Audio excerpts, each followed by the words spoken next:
Hello, everyone. This is Robert Newkirk, and I'd like to welcome you to our YouTube channel.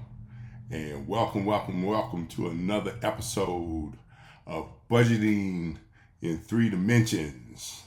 In today's episode, we are privileged to interview Dr. Dennis Kimbro. He's a business professor at Clark Atlanta University in Atlanta, Georgia, and he is the author of The Wealth Choice: Success Secrets of Black Millionaires. And he's also the original chosen author by the Napoleon Hill Foundation to write the startup book, Think and Grow Rich, A Black Choice, a book that Napoleon Hill had started and he was asked to finish it. And we're going to be in conversation with him on the surrounding philosophy of budgeting in three dimensions. So sit back and take a listen because you will find this to be extremely beneficial. Hello, everyone. Welcome to our fifth segment in our discussion on budgeting in three dimensions. I'm sitting here talking with Dr. Dennis Kimbro, and I want to switch it a little bit, and talk. I'd like to know about how you managed your finances over the course of the growth of your family, and do you have a general philosophy for creating generational wealth? Yes, I do. And that is a great question. Money really isn't money until it not only benefits you, but benefits those around you. Mm-hmm. What is the measure of a well-lived life, Robert? Is it how big? Is it how broad? Is it how vast? Is it how rich? Is it how wealthy? Is it how influent? It's none of that. It's how many lives you have touched along the way. Mm-hmm. And wealth has spillover into every area of your life. When I say wealth, I'm talking about the real riches of life. And the real riches of life, yes, it's money, yes, and it's finances. But at the top of the list is peace of mind. When the Bible says, blessed are the peacemakers, it doesn't mean that me and Robert get into a fight and then we shake hands and then we hug. No, it means blessed are those who have peace of mind. And the only way that you're going to experience peace of mind. And what is peace of mind? It is the absence of all negative emotions: fear, anger, jealousy, hatred, guilt, greed. And the only way that you're going to experience that if you got your finances in order. Mm. You don't need the lack of wealth beating you over the head and shoulders 24/7 constantly. Where in the world am I going to pay this bill? Where in the world, how am I going to take care of this debtor and the like? It won't happen. And once you get past that threshold, then you can begin to talk about generational wealth. So it begins. I don't care what your nest egg is. I don't care what your income level is, but you have got to watch that basket, all those eggs in the basket. And number one, you pay yourself first. Mm-hmm. And how are you going to pay yourself? You got to start a savings plan. I don't care whether it's $1 or I don't care whether it's $10. Pay yourself first. Number two, retire all debt. Retire all debt. Now, I'm speaking to the average individual out there. I'll be 72 years old come December. By age 60, by the age that you retire, that you're going to hit Social Security in life, you gotta retire, you gotta erase all debt. The latest is age 60. The latest is age 60, preferably before that time. So number one, pay yourself. Number two, retire all debt. Now, if you come down where you say, man, well, I really can't start a savings plan and blah, blah, blah. I even go on to say that retiring debt starts before savings. I want that debt gone. I want that off the balance sheet. I want to go because you don't need those interest payments. And some of the interest out there is, and you and I had that conversation, Robert. I told you where my wife, and I didn't find this out until I was going through my files, and I found out when we got married, and we were married 49 years, about what, the first 5, 6, 7, maybe close to 10 years of our marriage, I paid off my student loan. And my student loan at the time, Robert, was only $6,700 and like $701. It was some crazy number, 6701. That was my entire student loan from undergrad to doctorate. Thank God I was blessed to go to Northwestern on a full ride, because I couldn't afford Northwestern. Because when I was at Northwestern from 75 to 78, it was like 15,000, a year. I mean, and these numbers now, it would be well over 60. So anyway, the $6,700, my student loan debt, and I saw where she kept the final payment of how I paid them. And don't you know, of the $6,700, I paid the Department of Education close to $17,000. Oh yeah. Oh yes. Interest. And half of that $17,000 is all interest. Interest. More than half.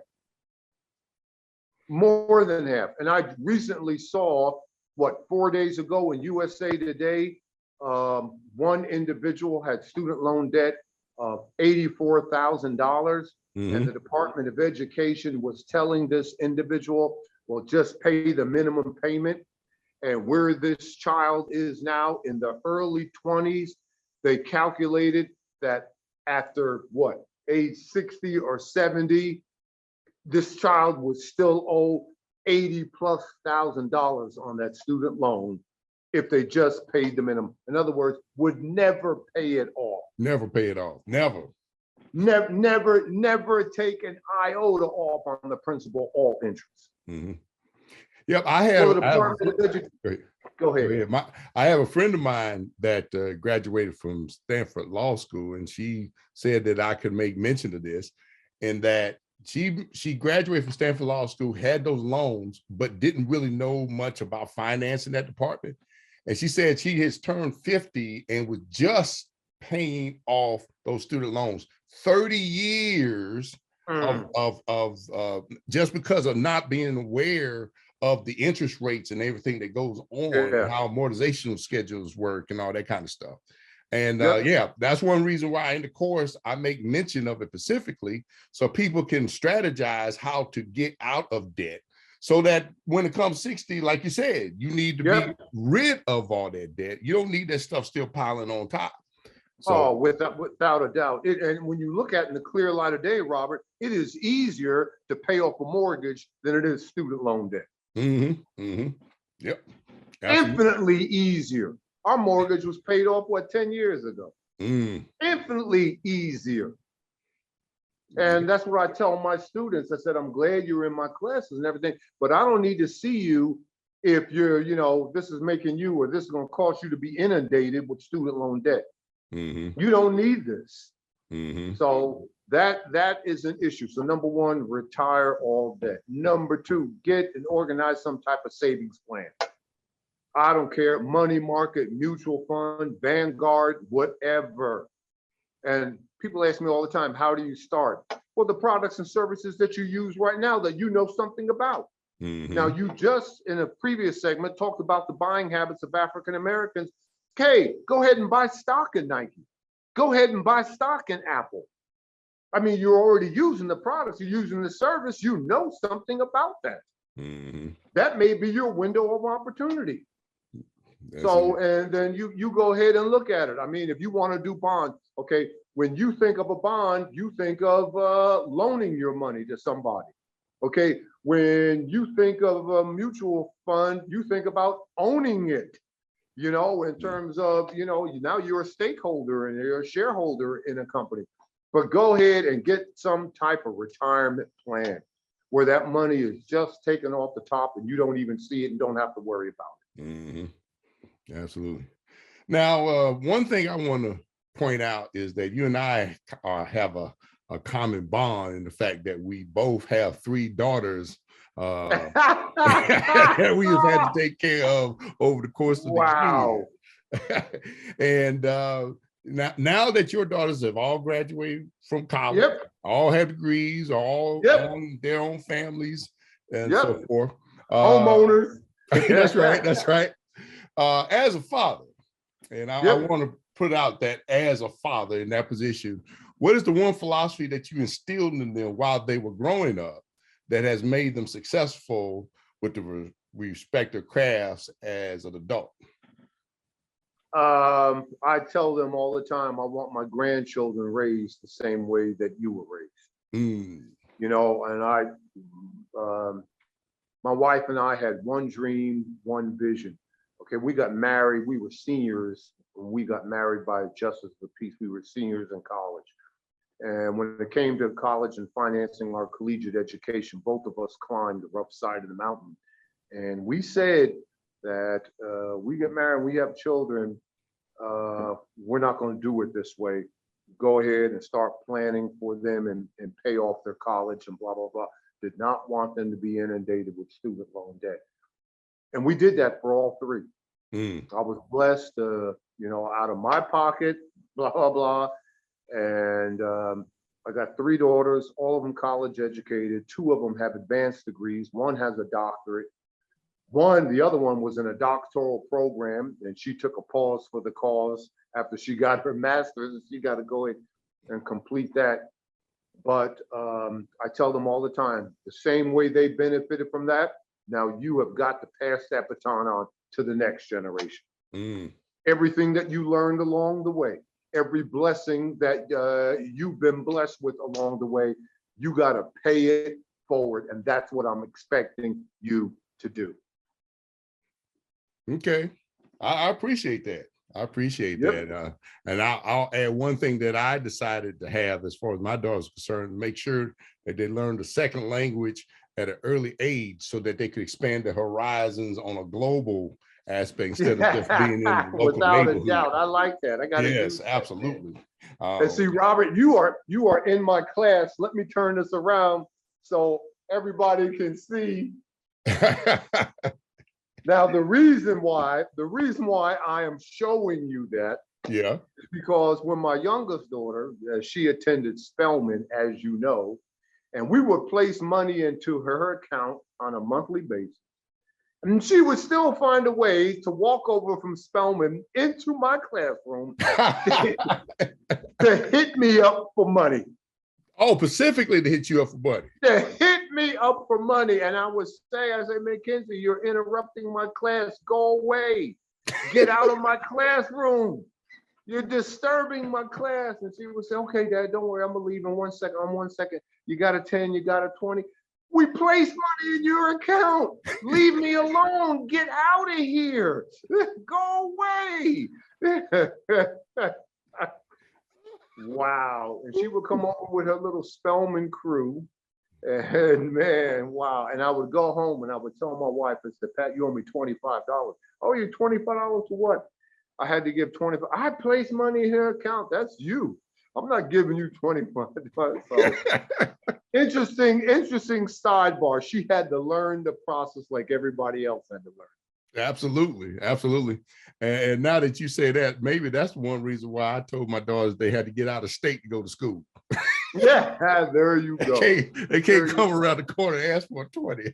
Well, Robert, thank you very much for being, inviting me on this podcast. I got to run, but we're going to continue this. I know you got a whole host of questions. I'm going to let you think about that. And let's set an objective. Here it is, the end of March. Let's set an objective by this time next month to continue. Well, we can do a part two. That's not a problem. We can do the part two with Dennis Kimbro.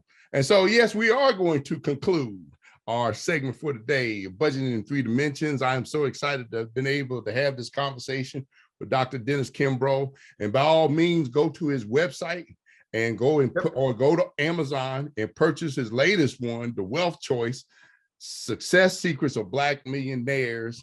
And just stay tuned because we have more to come with Dr. Dennis Kimbro in our segment of Budgeting in Three Dimensions. This is Robert Newkirk, and I would like to thank you for tuning in to our YouTube channel. I certainly hope you were able to absorb some valuable golden nuggets while you were watching our videos. If you appreciate what we have to offer and have the cravings for more, be sure to subscribe to our channel. Also like and comment on our channel as you see fit, and stay tuned for more videos and updates as they come along. And also be sure to visit our website, robertfnewkirk.com. Thank you once again, and I look forward to seeing you on the next video.